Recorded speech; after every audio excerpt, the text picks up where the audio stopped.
按照药方配置，每天换2次药。他大概多久能醒？差点深入肝脾，能保住命就不错了。什么时候醒，就看命吧。知道了。哎。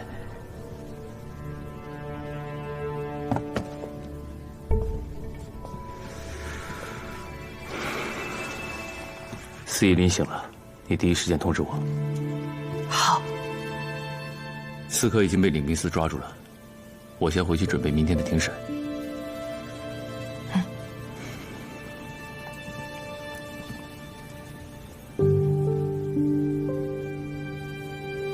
对不起。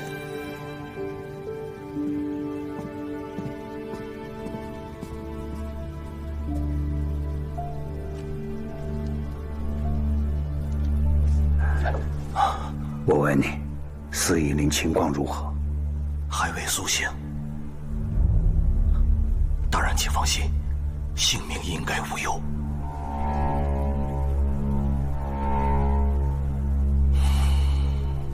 这2个贼人，竟敢当街刺杀我子川将领，如此目无法纪，必得严惩，绝不饶恕。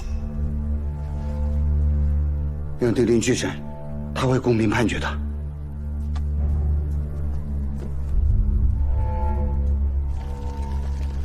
差不多了吧，水都快溢出来了。如榆木为有声，这是1费；湖边如涌泉连珠，这是2费。还不够，到了3费，这茶的味道才算是彻底的进入汤里。到时候，所有人记得的都是这茶汤的味道，没人管这茶是从谁家买的，又是从哪儿运过来的。那这3费该怎么才能到达？只要我们不关下面的火，还怕这个茶煮不透？可是军长那边，我觉得，假如军长大人真的想行动，歌山大人受伤之后，那群人就再也没有机会了。这司义林跟了军长大人这么久，看着亲如父子似的，其实，也不过如此啊。跟我们比起来，军长大人和司义林自然是亲近很多，但是和家族的稳定比起来，2位大人，这茶算是成了。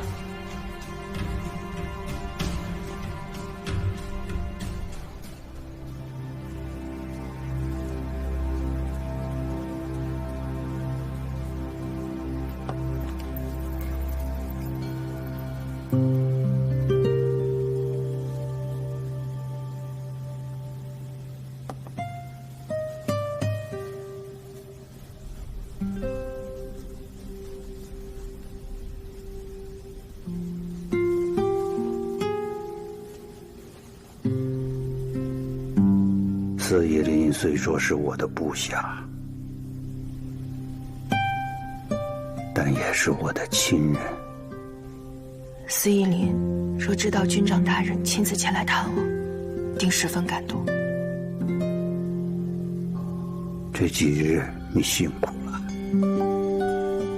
若司义林醒过来，立马告诉我。好。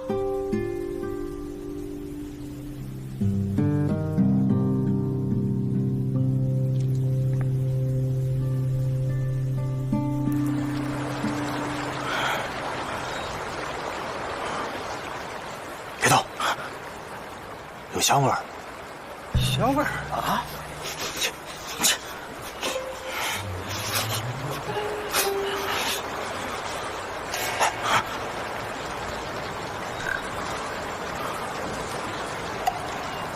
救命啊！救命啊！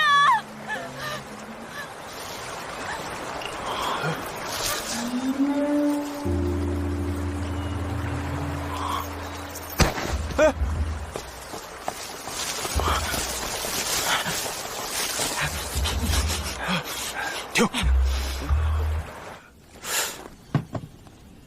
说罗杰从北座手里救了一车加来邢台的女眷？没错，罗杰遇到其中一个逃出来的女眷，全都给他们救回来了。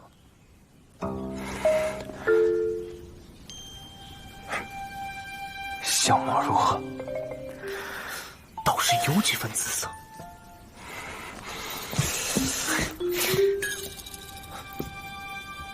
都可曾婚配？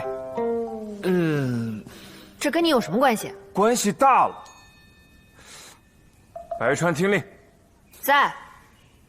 从现在开始，那群女眷将是我们全军重点保护对象，从衣食住行，你样样都得盯着。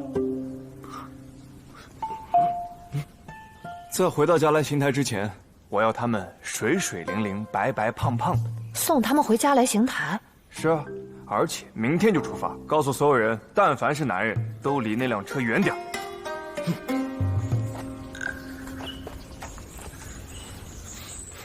大人不会真对那些女眷感兴趣吧？这些女孩可不是一般的女孩哦。这是上天给我们送的敲门砖啊！真的是佳来，我们回家了。来，三姐。是啊。此情此景，我不禁想吟诗一首。啊，佳来的恩人。看，头说的还是有道理啊。控制住下半身，就能控制住佳来的人心。我可是听说，加来城的城主可是位妙龄美女。你确定吗？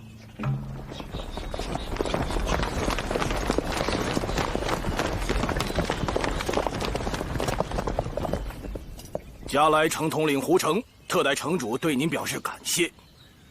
将军客气了。我们虽然以身犯险，深入敌营救出了女眷，可歌可泣，但是为了正义，我们远州联盟军还是要负责的。城主得知您不远千里将女眷送回后，每天夜不能寐，日日感念您的恩德呀。这次实在是多亏了光明王，才让我们加来惹来杀身之祸。什么？拿下！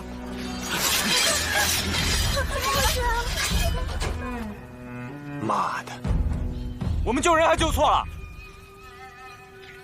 救人没错，但是救错了人。这些女眷，大概是用来给他们送做礼物的。好你个将军！我投降。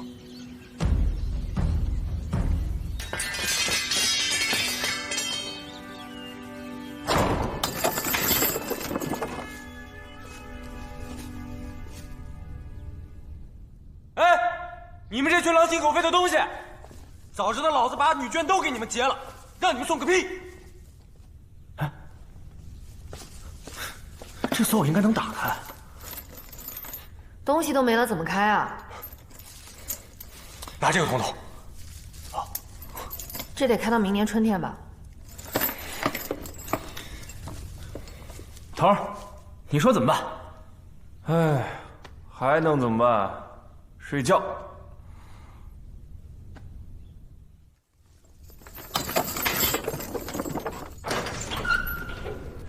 城主有令，提审光明王。找你的。谁找我？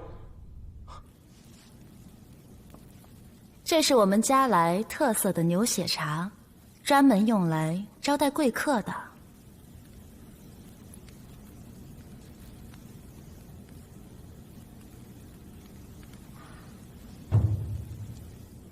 哈哈哈。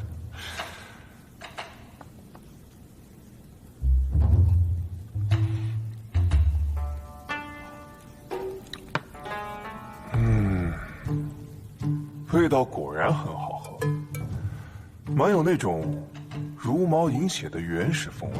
初次见面就能如此淡定地喝牛血茶，光明王果然非同一般啊！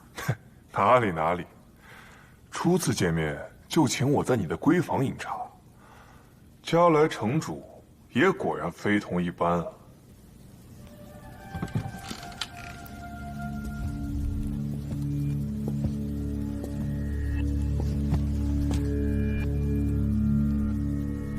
我叫庞西亚。我就叫光明王，你也可以叫我小光、小明或者小王。哼，光明王从不暴露真实身份，故作神秘。不过，我尊重你。哼，您是唯一的女城主，又如此气魄，我敬重你。我猜，初到家来就被喝茶，光明王心里还是有些慌张吧。我也猜，那些女眷应该是送给鲁地的吧？没想到被我半路截胡，大摇大摆的给人送回来。这在鲁地眼里看来，无疑就是加来投靠了我们远州联盟军。城主此时应该比我还要慌吧？把你赠送给鲁地，定获嘉奖，我慌什么？哼，如今的北族已经被我远州联盟军打得节节败退。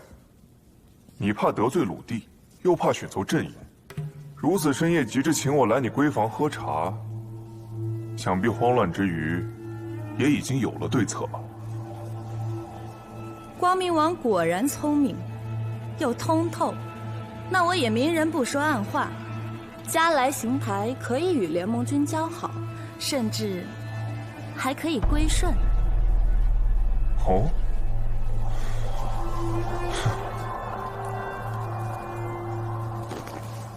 肯定还有但是吧？没错，但是你必须娶我为妻。我这个人好吃懒做，又爱欺负下属，经常克扣俸禄。以后家事我一手包办，还有你那几个下属的俸禄，我加来2倍发放。我平时最爱喝酒，而且是花酒，一连10天半个月都不着家。我加来别的不多，就是女人多。你若喜欢，一夜10个8个，我包你月不重样。我有2个手下，一个能文，一个能武。能文的熟读上下5000年兵书，能武的一个能打10个。非你不可。我也不想如此，只是能给加来供给水源的城市都被北族控制。我若不能绝对的信任你，实在难以做出与北族决裂的决定。我也可以给你供水啊。那你与北族又有何意？你不娶我，加来便无法放心与联盟军共进退。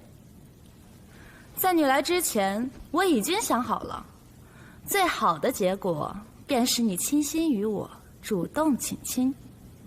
中等结果是我们相互欣赏，达成政治联姻。至于最坏的结果嘛，不会是杀了我，交给鲁地负荆请罪吧？我给你1天的时间，好好考虑。哎呀，来干！哎，要不说咱们城主大人厉害呢，把那光明王给折服了。那是，来喝。头儿，要我说，你不如从了他得了，咱不亏嘛。你要是实在不行，就我来啊。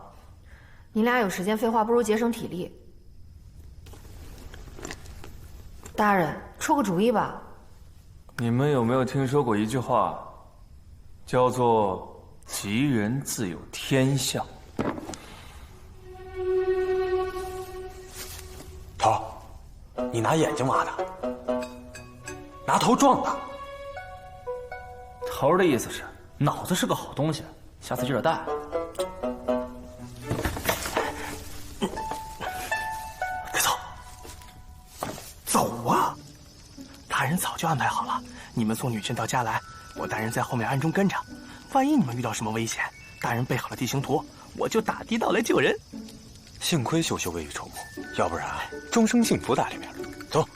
哎，城主长得挺好看，就是有点老了。好看吗？头发分叉，皮肤一看就是熬夜过度，暗沉没光泽。谁说不是呢？咱们是什么啊？袖字色两全，郎才女貌，有勇有谋的城主大人。如果谁要是娶了您啊，那简直就是我们远州联盟军的幸运啊！哈哈哈哈哈！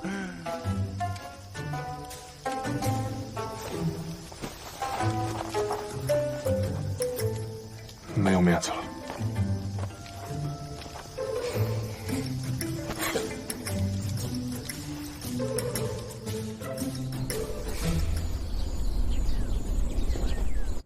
前几日，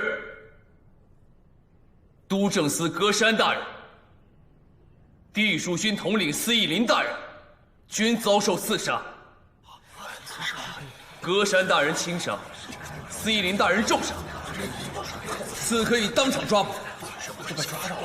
今日当众庭审，带犯人。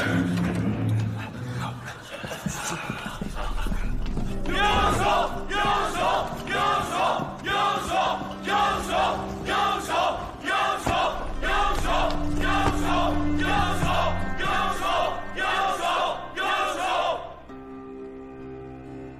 鼎成，刺杀罪名证据确凿，你还有什么要说的吗？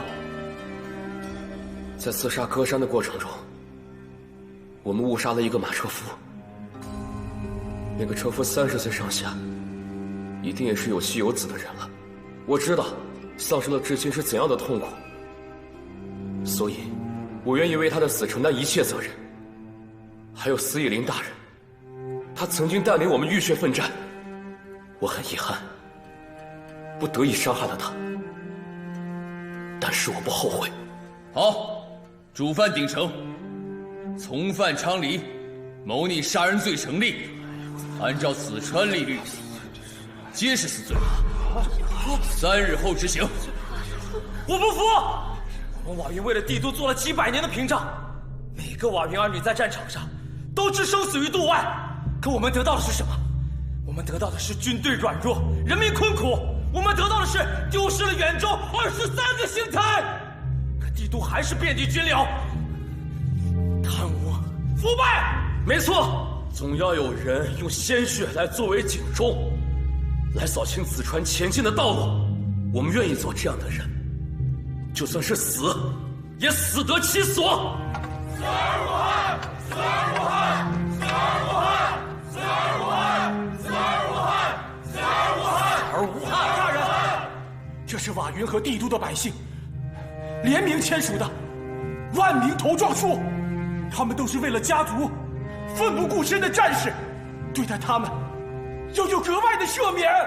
赦免，赦免，赦免，赦免，赦免，赦免，赦免，赦免，赦免，赦免。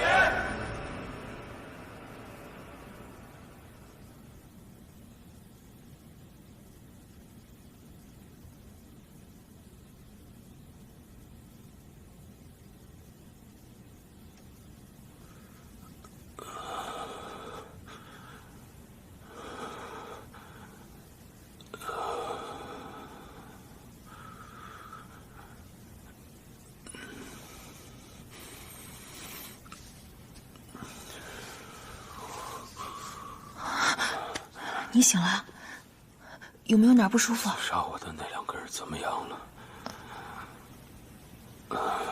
还在接受庭审。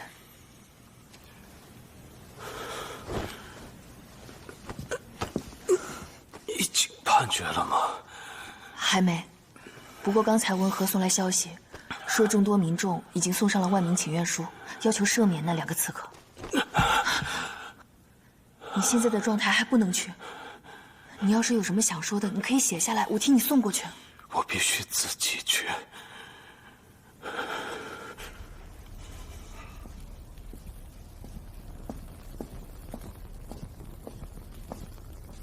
大人，庭审现场竟有百姓呈上万名请愿书，请求赦免2名刺客。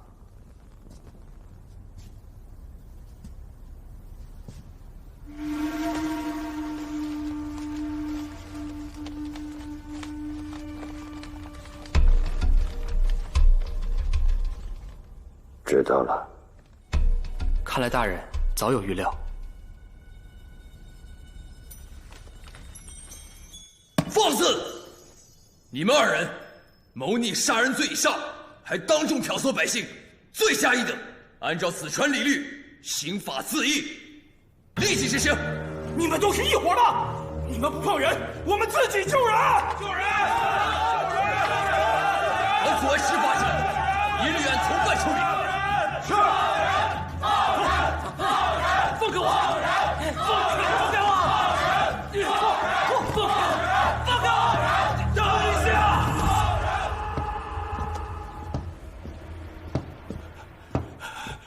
大哥，你来干什么？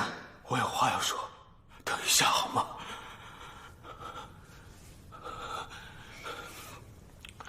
我身为这件事情的原告，我想撤销对他们的控诉，以求宽大处理。我是地戍军统领，我的士兵爱戴我，相信我，但我却没能带领他们把胜利带回淄川，这是我的失职。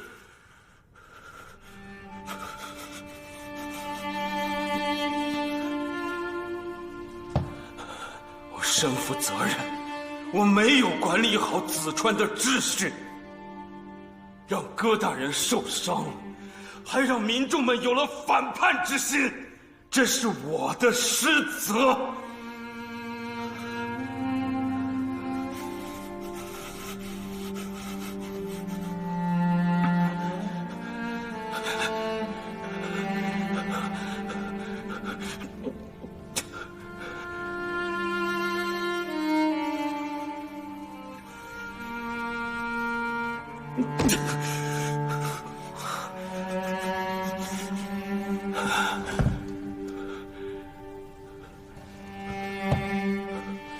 所以，他们两个的罪责，我来担。我挨这刀，罪有应得。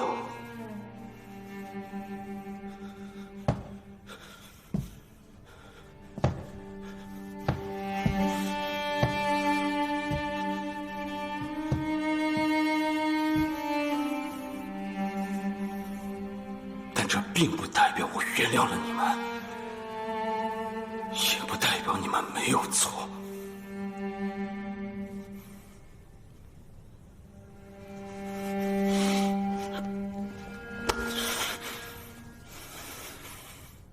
我只是想让你们知道，你们不能逃避战败的后果。我知道。你们对淄川失望了，你们希望淄川是一个公平而强大的嘉措，但现在北族为主，你们不能拿自己的刀推向自己的同胞啊！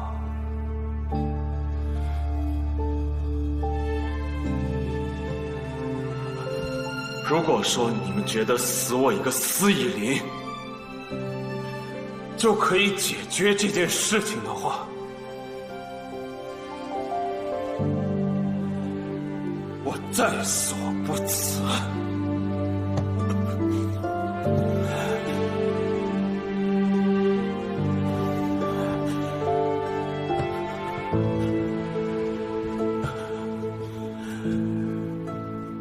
战士们，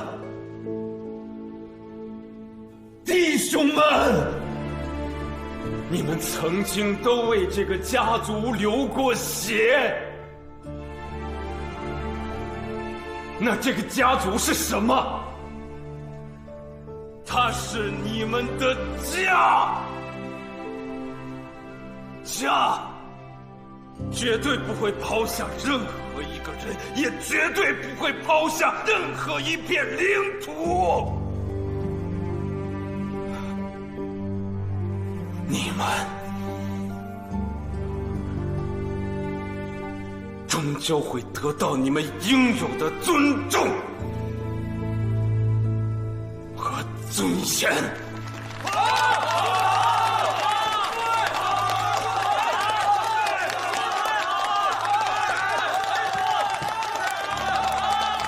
大哥，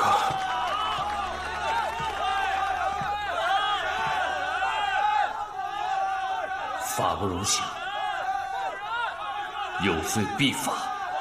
可是大哥，这是咱们自己的问题，但法可容情。大人，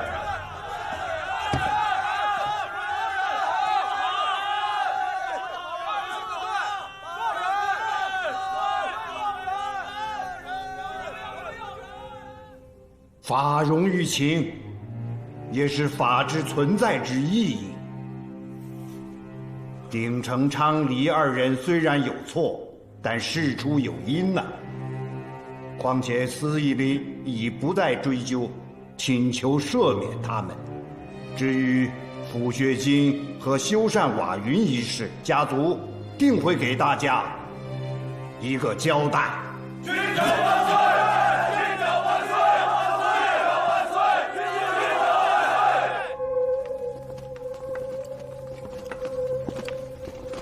岁！葛大人，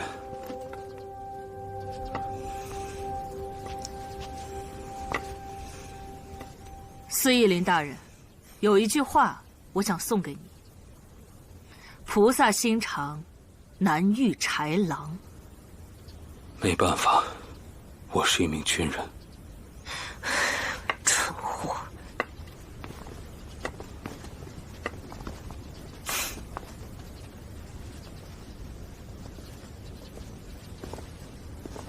大人，今天可真是难为你了。军长大人这一出现，您倒成了处置英雄的罪人。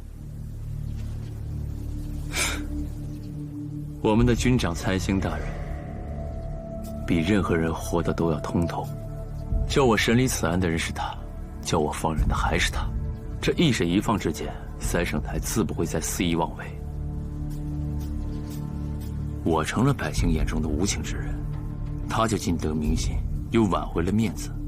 法律可以因为一个人的一句话而改变，公平公正却没有政治平衡来的重要。我们的军长大人是把所有人都架在火上烤，他自己独善其身。军长大人，难民之事失控至此，所有人都受了罚。我是长官，理应领更重的罚。是要罚。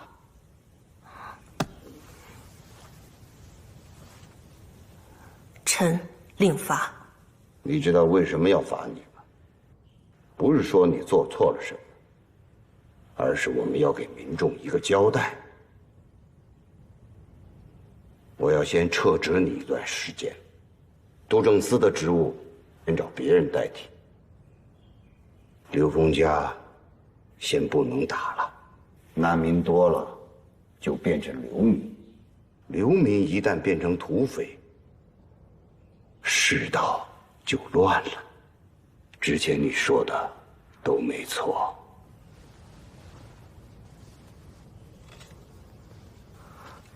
谢军长大人。当务之急是如何安抚好难民。臣明白。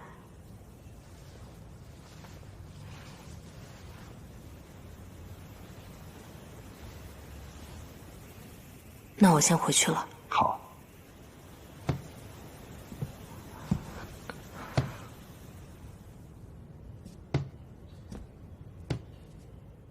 军长大人，我替民众谢谢您。一路走好。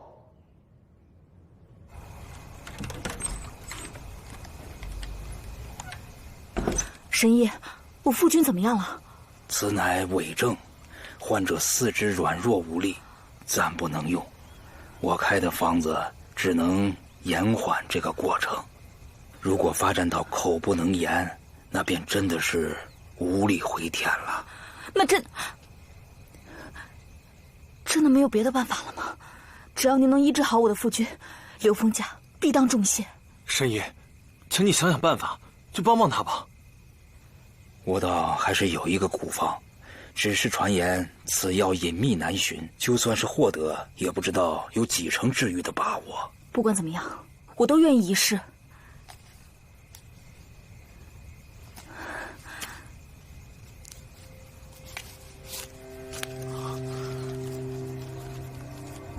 山之巅，龙之角，天地唾血，燕归巢，这是何意？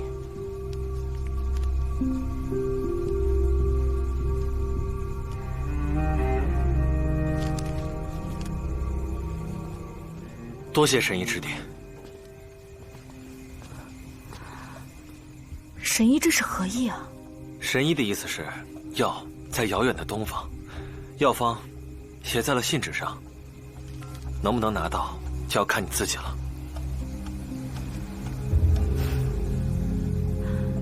既然我已经知道大概方位，我自己去寻便是。我陪你一起去。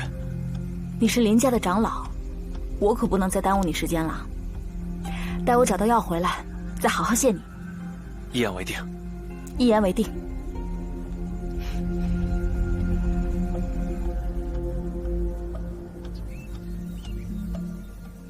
人说识时务者为俊杰，照我看，光明王更是俊杰之中的翘楚。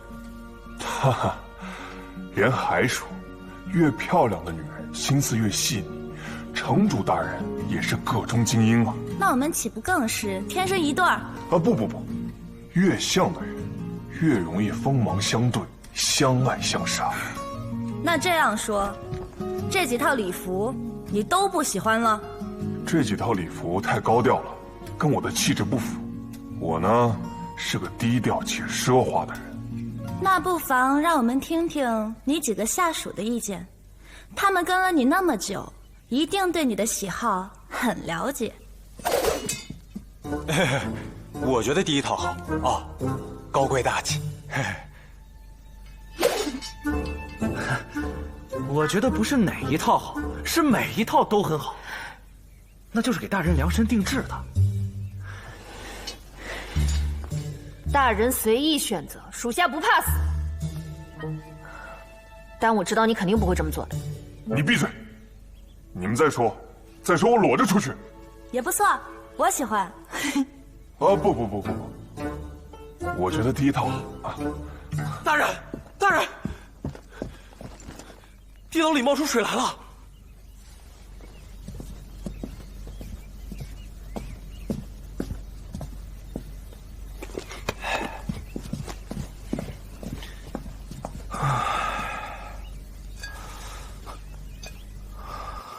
大人，跟了你这么多年，属实有些舍不得你，但是一想到你终于要去祸害别人家了，属实有点欣慰。送君千里渡河去，归来已是成双鬓。我真是做梦也没想到，大人居然就这样结婚了。我也没想到，跟你这么久了，一直以为你儿女情长，过眼云烟，想不到你命里还有这么一段缘。我好懊恼，怎么自己忽然之间变成了一个爱哭鬼？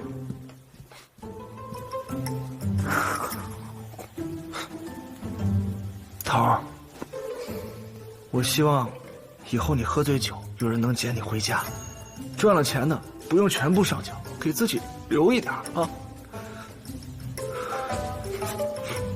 我舍不得你，说不下去了。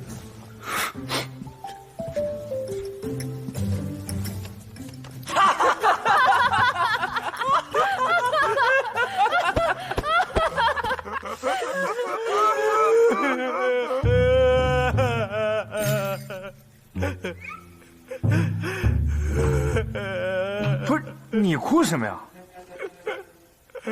别哭了，老大，我兄弟也不会就这么散了吧？我难受。别难受了，我也难受，心累。没想到我远州一枝花，如今却……光明王，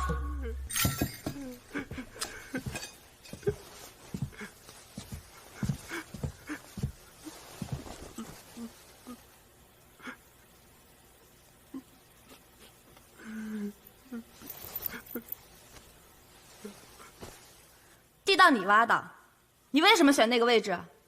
我都是为了救老大。地下很暗区，树松软，好啊！加来城下真有地下河。水源的问题你解决了？我们一直因为缺水受制于北族，你还能找到能打出水的位置吗？他是我的手下，这个问题我来回答。西亚，叫我城主，我和你没那么熟。应该没什么问题。太好了，只要能在水源上摆脱北族的控制，我的子民们就能不用看他们的脸色了。加来独立指日可待。来，起来起来，别哭了，坐。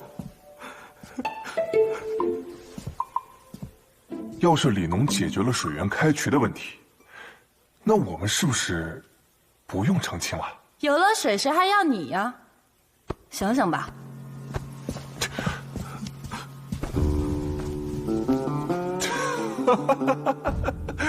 我忽然觉得有点怅然若失啊，就好像刚买了一条绳子准备上吊，啪嗒，这根绳子它断了。不过也多亏了你，帮加来找到了摆脱控制的关键，我会记你一功的。那若是李农留下来帮你们解决开渠水源的问题，那我们远州联盟军和你们加来，算不算是达成了共识？当然。好，合作愉快。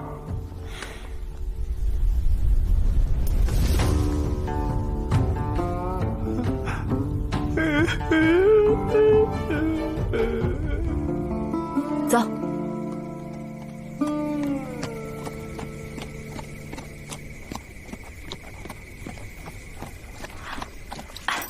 您好，您不用害怕，我想请问一下您，知不知道这张字条上是什么意思啊？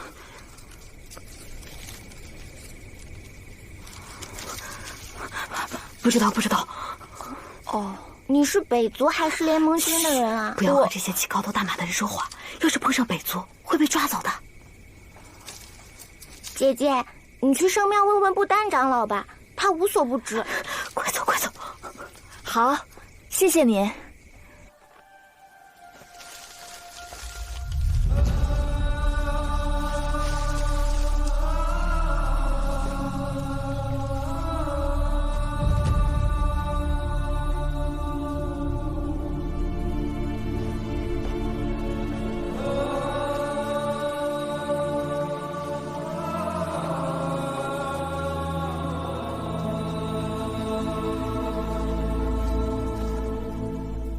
在下林雨，请求拜见不丹长老。阁下可是来自西方？正是。那长老等候你多时了。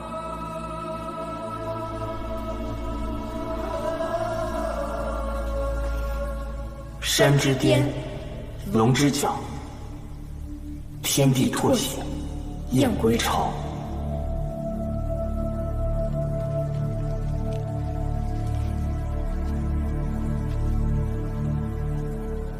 我问你个问题，长老，请问，为了医治你父亲的病，你是否会伤害无辜的人？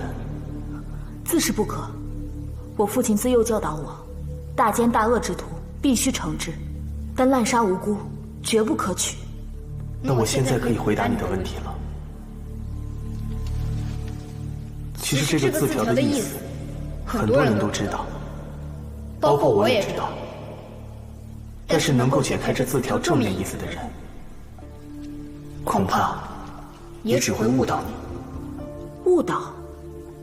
你是个善良的孩子，在客城、嘉来、平阳、邢台之间有几个隘口，管理松懈，在那里会有人偷运禁品，在那儿或许有你要找的线索。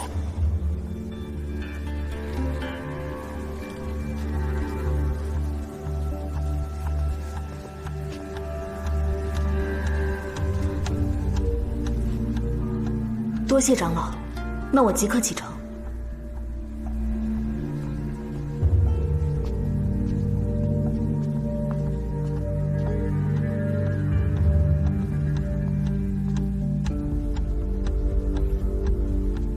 长老，这件事可能会对龙族不利，可您为什么还要指引他呢？这是机缘，他是终将奔向光明的人。这是我整理的加来附近水的分布和引流方法，编程册还加了图解，请城主过目。坐啊。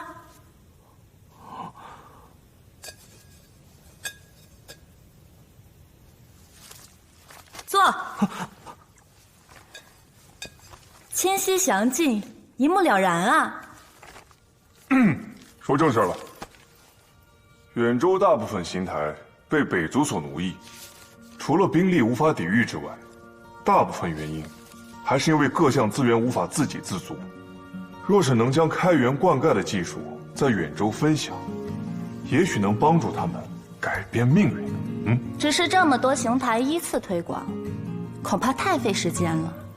所以啊，我想借加来之地举办一次宴会，邀请那些未被北族所控制的邢台使者来此学习技术，也借此机会将整个远州凝聚在一起。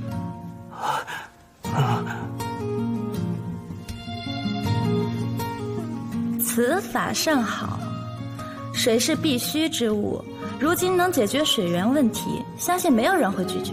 没错。不过，既然要用我加来之地，我向光明王收点场地费，不为过吧？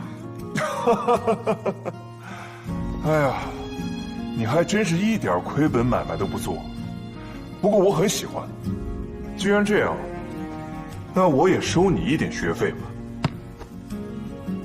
以本城主名义，向各邢台发去请帖，加来大宴。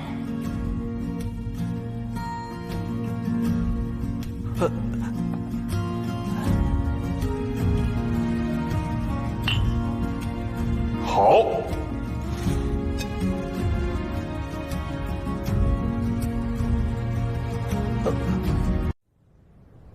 军长大人，格山大人停职以后，三省台商议决定推举宁殿下负责督政司的工作。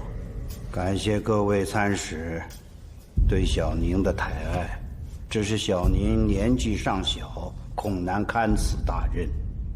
军长大人何必谦虚呢？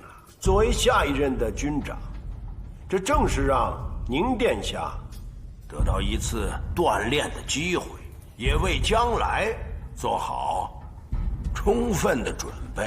小品参使此言有理，可惜这小宁啊，他虽然一直在学习理政，但是实践经验尚浅，他很容易被周围各方意见所左右，而且督政司的事务繁忙，牵一发而动全身。我是希望小宁多接受历练，但绝不能因此而影响到此川的运行，那就得不偿失了。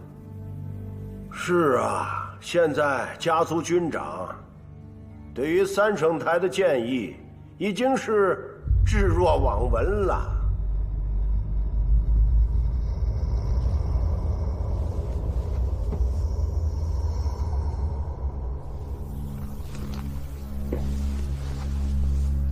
杨明华揽政多年，对三省台各位参使一直是不够尊重。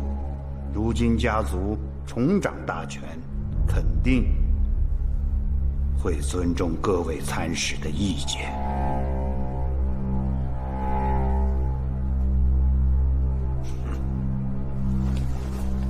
大人，三省台的职责是向家族提出建议，以及监督军长大人的言行，而非干政。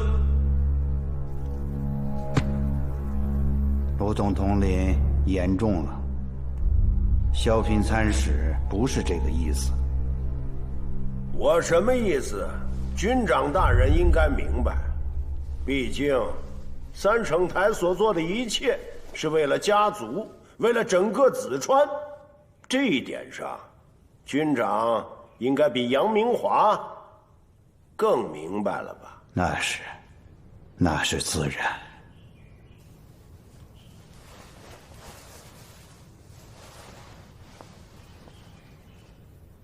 军长大人，我认为歌山大人的工作内容的确极为庞杂，停职难免会给各部门的工作造成较大的震荡。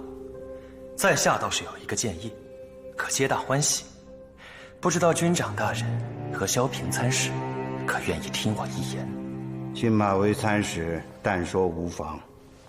您殿下经验不足，歌山大人目前不得民心，但是二人联手，却可以解开如今尴尬的局面。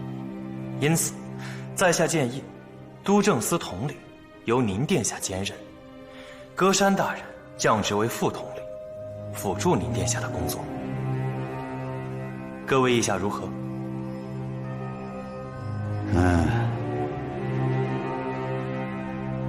好吧，那就照此安排吧。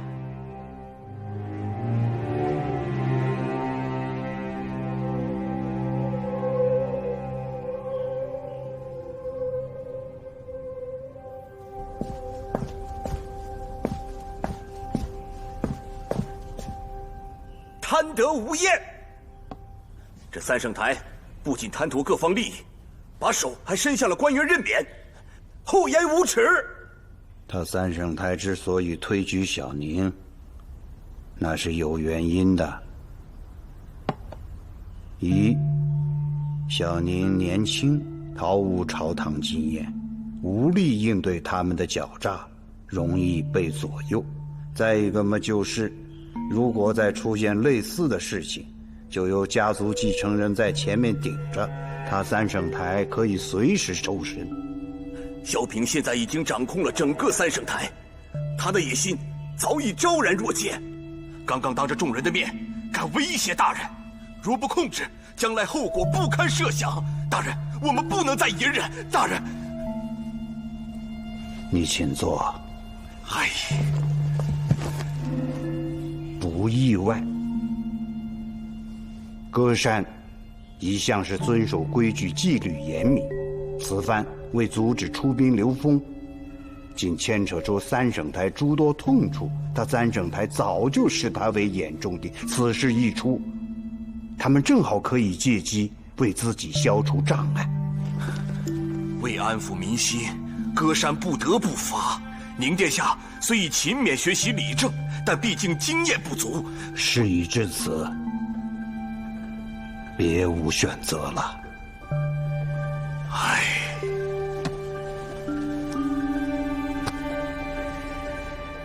马威这个人，头脑颇为灵活。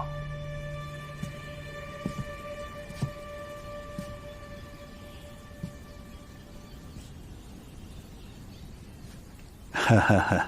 看到小宁如此用功读书，我都不敢打扰了。叔叔，您来了。我刚刚看到这些书有一些晦涩，看得太认真了，一时间我都没有注意到您来。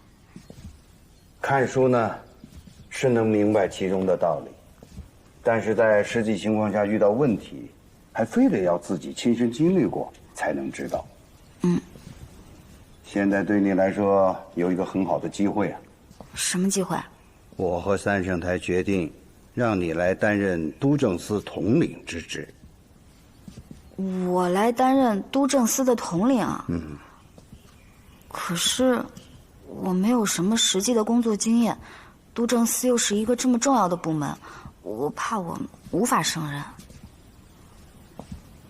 这是三圣台的推荐，他们的本意是要将歌山革职。我斡旋之下，他们最终降职于歌山，让他来辅助你工作。三圣台一直想趁机拔除阻碍他们行事的官员，而三圣台在这个紧要关头之所以把你推荐出来，若你不能担起这个责任，那恐怕正随了他们的心愿。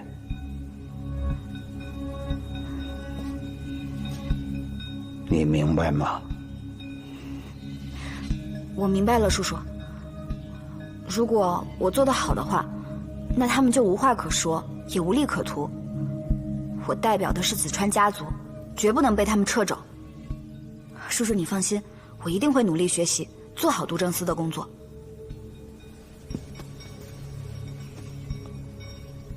好。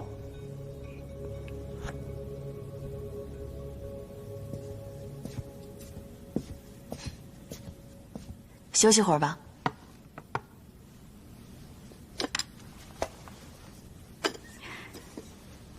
我还以为你成亲之后就不会轻易来我这里了呢。司仪林怎么样？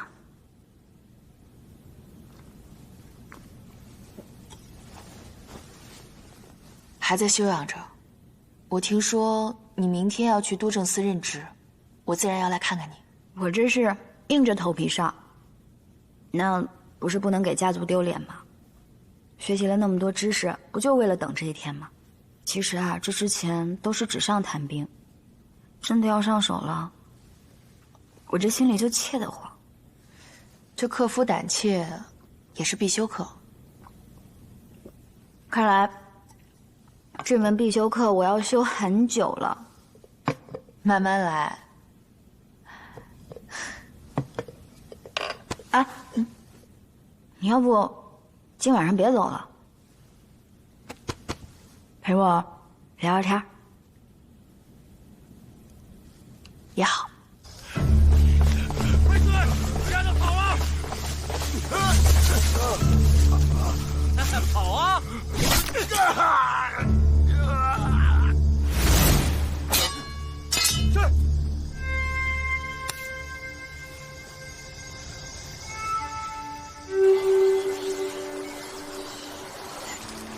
老人家，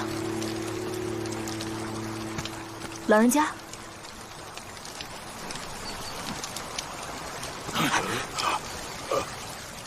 您别慌，他们人已经跑了。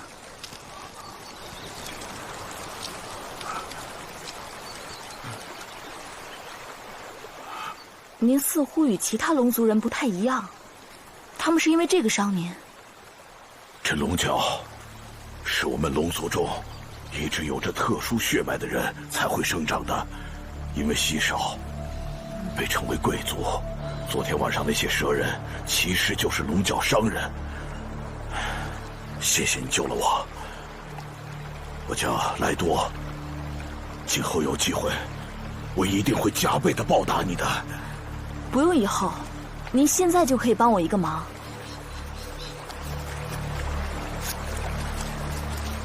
不知道这纸条上的字，您知道是什么意思吗？这句话究竟是什么意思，我也不清楚啊。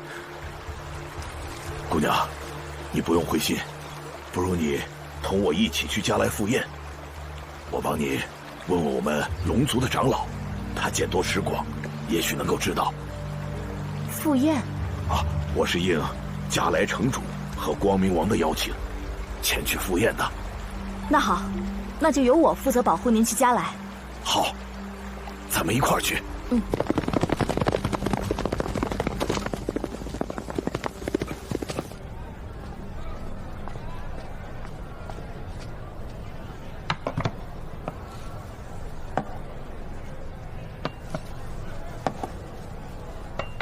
来来来，请大家尝尝这杯中之水。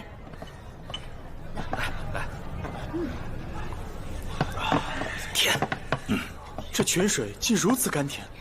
加来曾经也缺水，如今学会了开源引流的技法，找到地下河，挖了水井，也可以自给自足了。诸位，能学会此技法，当真是一件天大的好事啊！召集大家前来，正是希望借此机会推广开源引流术，让我们远州的百姓都能喝上干净的水。好，来，感谢加来城主慷慨，造福远州。哎，你们真正该感谢的是光明王，他才是真正解救远州的人。感谢光明王，光明王万岁！来，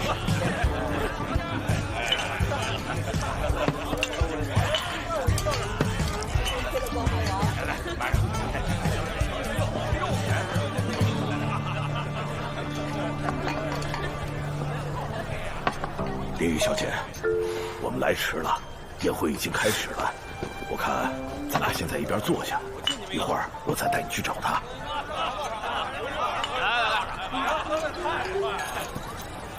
我刚刚好像看到了一个很熟悉的身影。你怎么把面具摘了？我这，哎呀，你张阿三，林雨小姐，你怎么来了？哦，我在来远州的路上救下了龙族使者莱多，一路保护他而来。哦，你怎么会在这里？哦，我是光明王座下的一员小将。你是光明王大人。忘了介绍，这位是白川大人，光明王手下的得力干将。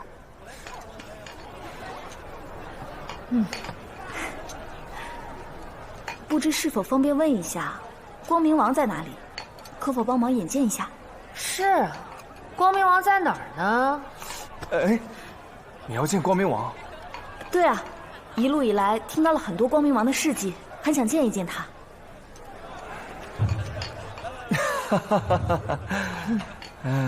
太巧了，实在是太巧了。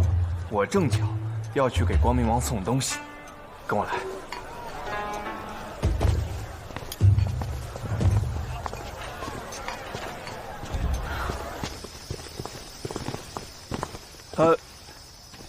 请稍等片刻，我去通报光明王一声。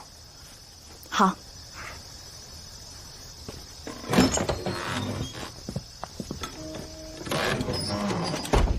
战友们，大你，你呢？快！这头儿，你不是去参加宴会了吗？快点啊，穿上，赶紧啊！有女人，她自称张阿三，还露出很贱的相，跟你一样。在下林雨，拜见光明王。赐座。请。张阿三，给林雨小姐斟茶。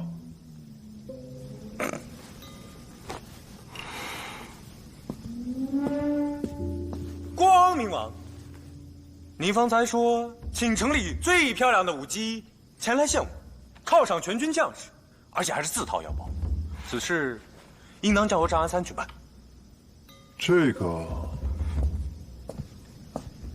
大人，现在各个邢台的使团都在城中，您还有诸多事宜要处理，恐怕不太适合纵情歌舞吧。想不到平日里最爱看歌舞的张阿三，如今如此顾全大局啊！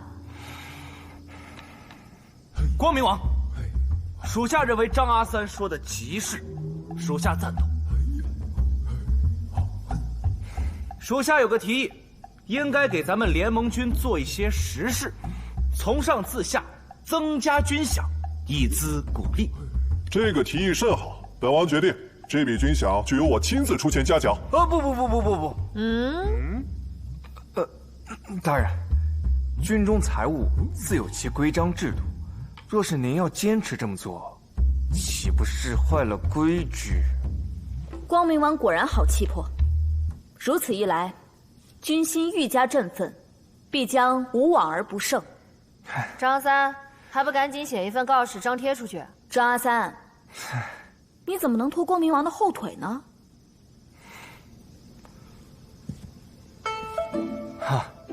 光明王大人英勇神武，体恤下属。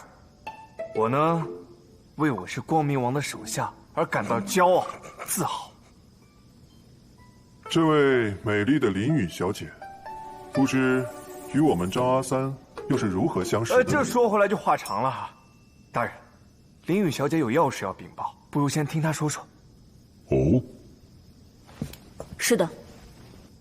这次我从远州看到蛇族商人猎杀龙族贵族，他们手段异常残忍，只为获取龙角。我也是在机缘巧合下救下了莱多使者，并一路护送他而来。我通过莱多使者了解到，多年来，龙族人一直被蛇族人绑架奴役，正是为了逼问龙族贵族的下落，好将其贩卖给北族，以获取利益。一直知道蛇族和龙族不和，没想到这背地里还有着这层关系。都是远州人，竟然残害乡党，如此恶行，令人发指。光明王，此事咱们得干预下啊！对吧？说得好。加来是各邢台通衢的要塞，归顺光明王之前更是贸易往来的重要商埠。如今在加来，应该还有很多被困的龙族贵族。的确如此。莱多曾亲耳听到，他们一行人的目的就是加来，只是此次恰逢光明王的大宴，加来巡防严密，他们无法轻易入城。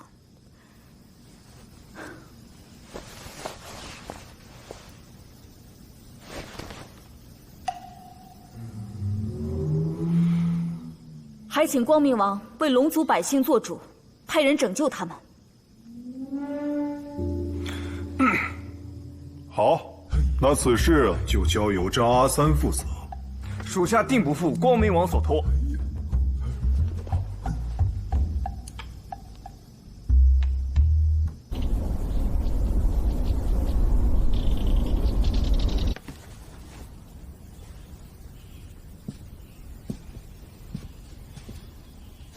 宁殿下，歌山大人，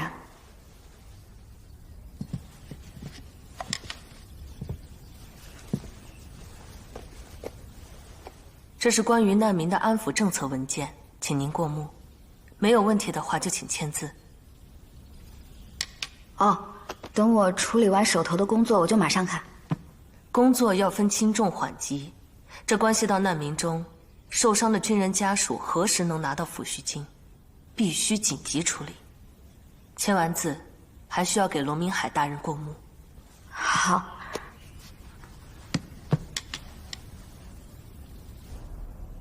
军长大人，军长大人。哎呦，小参事。军长大人呐，您可知道，我是绕了小路走到后门才见到您的呀。我们堂堂的参省台的成员，今天倒成了过街的老鼠了。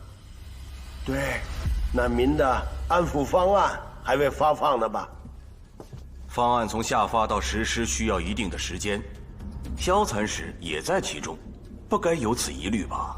对于一些政策，有必要优先执行啊！你有那时间跟我争辩，不如速回领兵司，速签文件，安抚民心，这才是真正为军长大人分忧呢。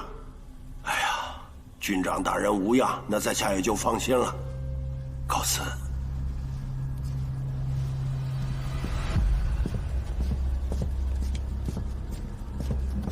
怎么回事？是小宁没有及时把文件交上来。我也传令，只要督政司提交文件，领兵司便立刻签发。这是什么？这等了一上午了，我也没收到文件。这赶紧去催呗。啊，是。宁殿下，抚恤文件为何还没有审批提交？我认为这并非最佳方案。现除了难民，闹事的还有很多帝都市民，地戍军的很多军属也被挑拨了起来。亡故的军人家属需要抚恤金，伤亡的军民也需要钱款来救治。我们是不是应该找一个折中的办法？如今这种态势，必须划分优先等级，不可能有折中的方案。如果抚恤金不能尽快发放，只会激发更多的冲突，而每一桩冲突背后都是我们督政司不作为所致。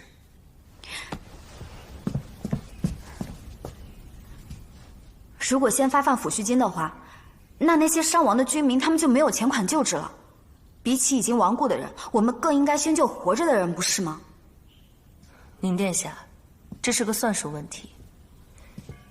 您可知道照顾一个伤患需要几个陪护吗？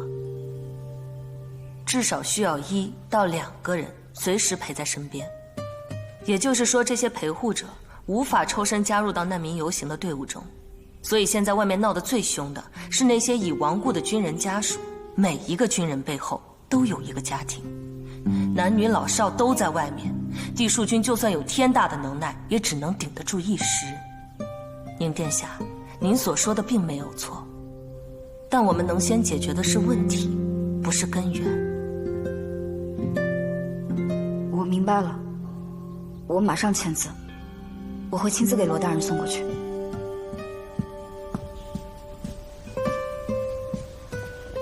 宁殿下，还请您能理解我的做法。我能理解，这是督政司的职责所在。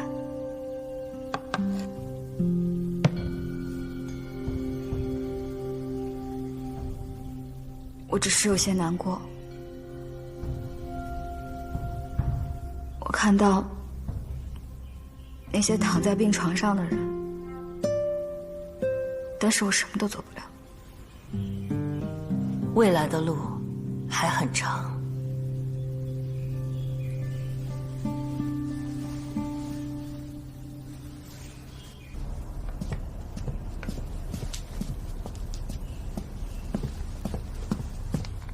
大人，帝都民众自发组织队列，声势比前几次还要浩大，正往军长府赶来。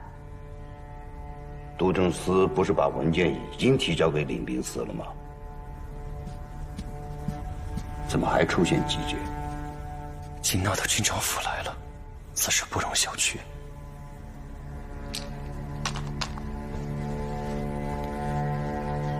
调派帝令。是。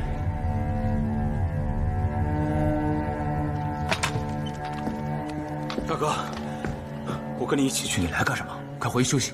我太了解你了，我知道你要干什么。我知道你要说什么。大哥，他们不是敌人，有很多都是军属啊。可府西方案早已下达，那些人还愈演愈烈，扰乱子川正常生活。就算他们是军属，我也得杀一儆百。那他们为什么这样干啊？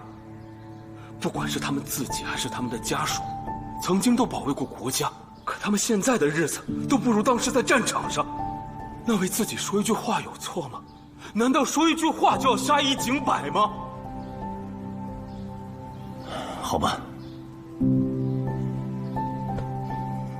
这次我听你的。传令下去，安抚百姓情绪，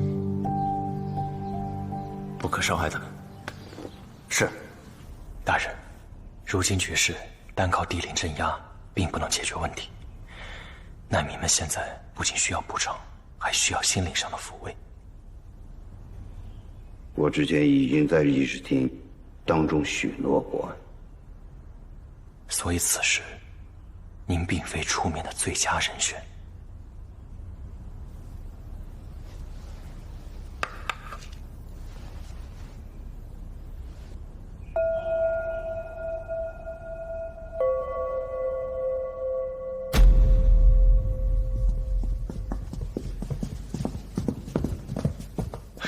站住！大人，我始终觉得这事儿颇为不妥。这些人有远州逃亡而来的难民，退下来的老兵，还有伤员家属，还有被煽动的市民，这其中不乏有亡命之徒。如果出现什么意外，大人，我会陪同您殿下一起，力保殿下的平安。况且，帝令和司仪令大人都在，不会让殿下有什么意外的。你说的不错。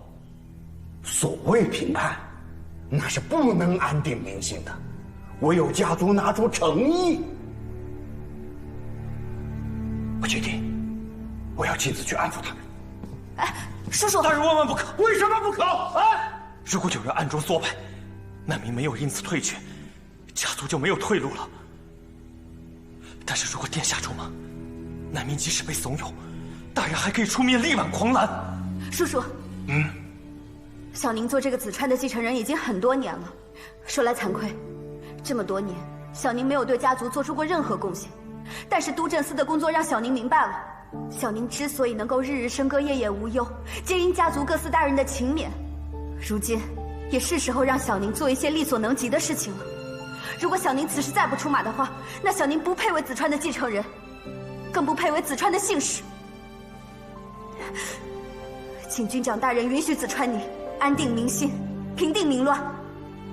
是我无能，我本以为我有能力来保护你，让你在就任之前不受任何事情来扰袭。叔叔呢？叔叔，叔叔，这是小宁的责任。宁儿啊，你起来。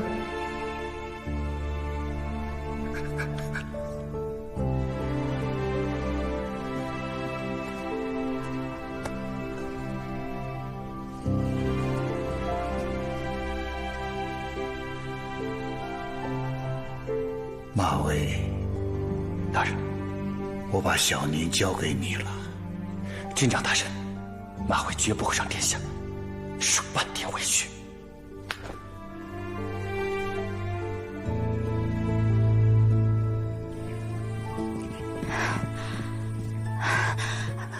等一下。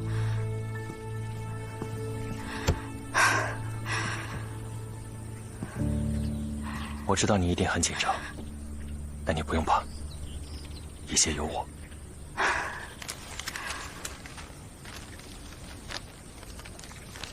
殿下，想来你最担心的便是不知道说什么，我都写好了，你看一下，莫急于心即可。有了这个小抄，我安心多了。谢谢你。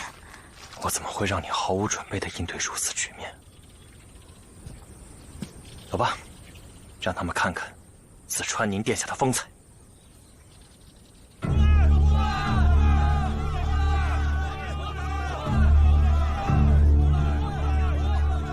队长，给我们一个交代！来，给我们一个交代！给我们一个交代！面对队长！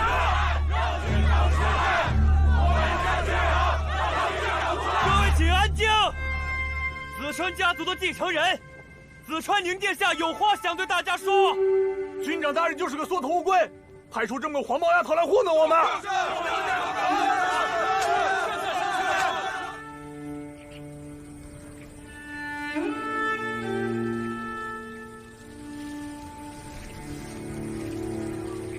各位稍安勿躁，我能理解大家的心情，但是下去，我们要见军长，让军长给我们个说法。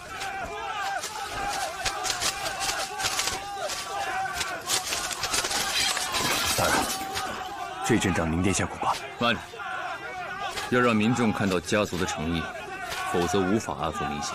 小宁这次恐怕难以招架，但这是他必须要经历的。只是这一天，会不会来得太早了一点？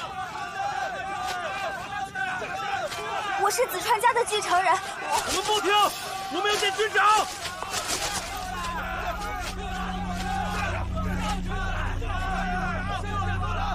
我懂道理。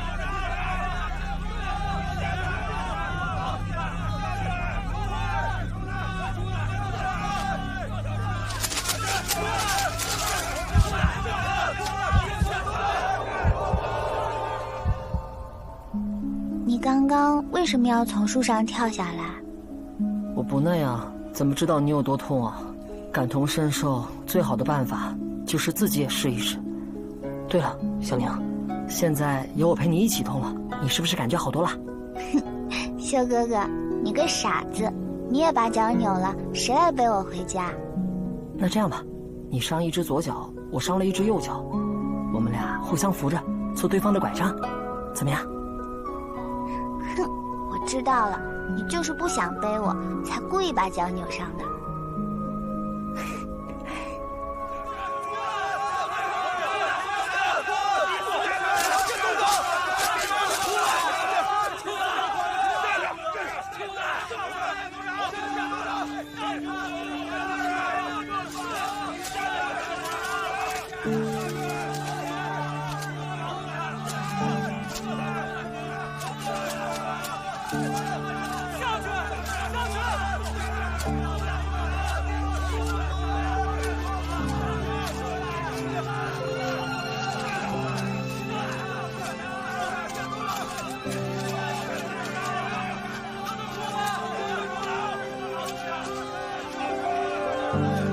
你们都退下，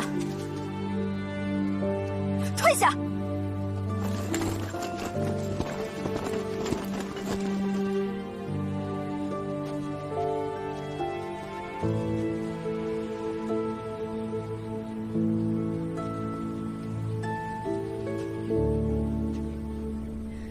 各位子川家的子民，你们中有战士，有战士的亲属，有修葺瓦云的工匠。我知道，你们中间有很多的亲人还有朋友，为了建设子川、保卫子川而牺牲了性命，而你们也因此食不果腹，流离失所。我深深理解你们的心情，也感到深深的羞愧。这是我们子川家族的失职，是我们没有保护好大家。在此，请让我以子川家未来继承人的身份，代表家族向各位道歉。对不起，但是请你们相信，失去了远州，没了家园，你们悲痛欲绝，我和军长也同样的痛彻心扉。因为你们跟我们是一体的，我们一荣俱荣，一损俱损。可是子川它不仅只有远州这一个地方，为了能让子川的子民远离战火，为了能让家族休养生息，我们不得不让出远州，让你们受委屈。家族此刻和你们一样，都在经历着最苦难、最黑暗的时刻，但请你们相信，这份黑暗、这份痛苦，它是暂时的。军长大人已经向各位承诺过，我在此也向大家再一次承诺，我一定会尽最大的努力，向各位做出补偿。我也会尽最大的努力保卫好子川，绝对不让大家再受一次这样的苦难。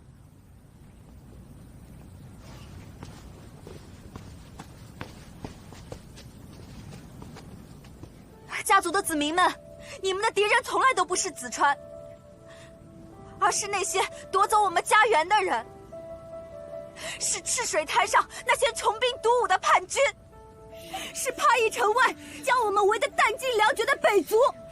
子川现在只有变得更加强大，我们才能抵御外族，收复失地，大家才能够过上和平安稳的生活。我们要让那些外族看清楚，我们子川不是那么好欺负的。所以我们现在要做的，一定要万众一心，奋力抗敌。万众一心，奋力抗敌！万众一心，奋力抗敌！万众一心，奋力抗敌！万众一心，奋力抗敌！万众一心，奋力抗敌！万众一心。没想到小宁以一己之力抚平人心，小宁长大了。有什么比善解人意的小白兔更能安抚人心的？不过他的做法确实聪明，把矛盾推到了本族身上。看来我们要换一种态度看待小宁了。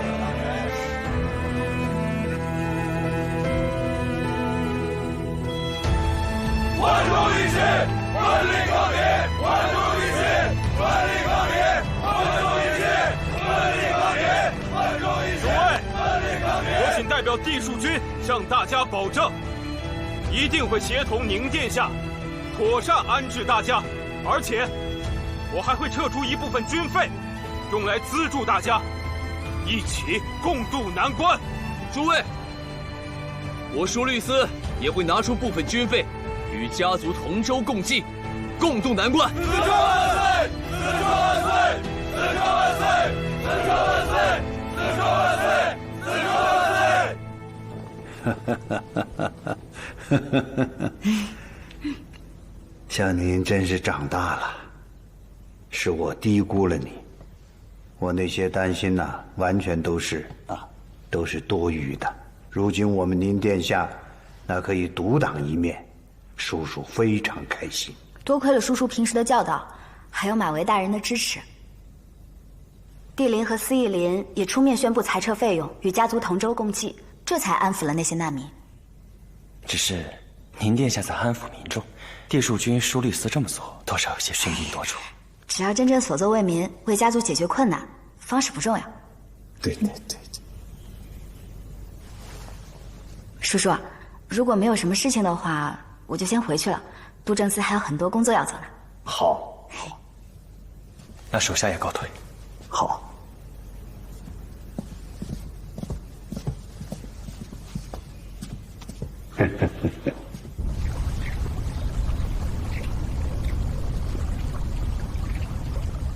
买花吗？买花吗？这些我都要了。谢谢。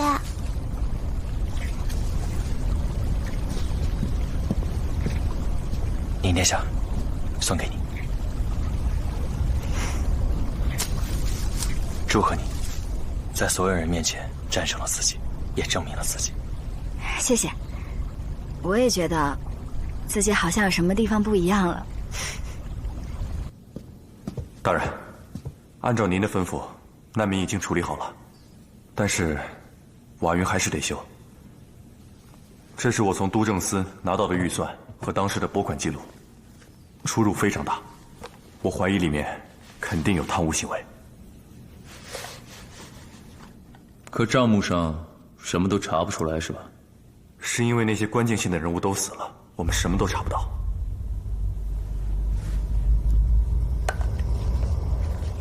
本想把这件事儿推到台面上，把幕后黑手推出来，解决瓦云修缮的问题。可三省台的那帮老狐狸，反倒将了我们一军，把问题推了回来。看来是我把事儿想得太简单了。大人，我们现在怎么办？联合。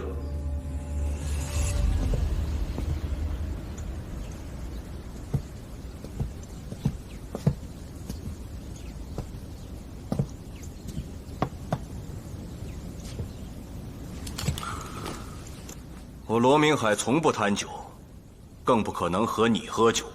我知道，不过我有求于你，这是礼数。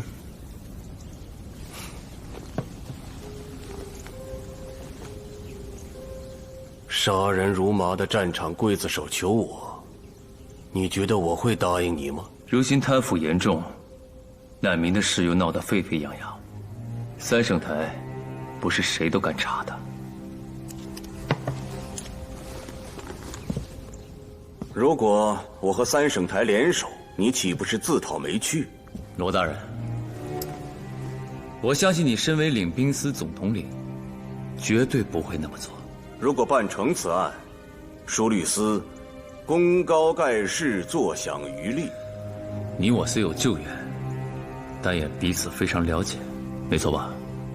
所以你应该了解我帝林从不贪功，只要查出幕后黑手是谁，所有的功劳都是你罗大人的。